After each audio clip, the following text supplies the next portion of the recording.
الشباب بزاف سولوا شنو هي اول خطوه اللي ممكن يبداو بها في المجال ديال التجاره الالكترونيه. اول خطوه كتبان لي انايا هي انه تركيز، يعني الواحد الا حاول انه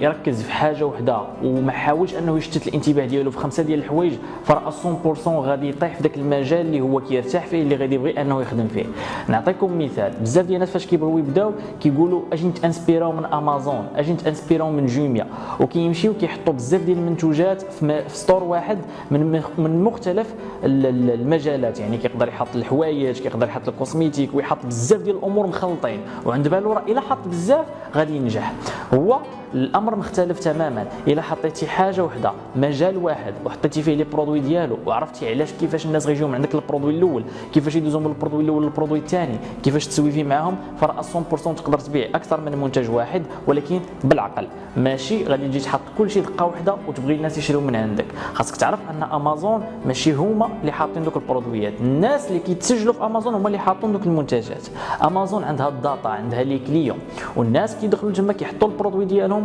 وملي كيكون عند امازون الكليان كيدخل يشري داك البرودوي، دونك اوتوماتيكمون امازون كيربح، وهذاك اللي حط البرودوي كيربح، وكيتوصل الزبون بالمنتج ديالو.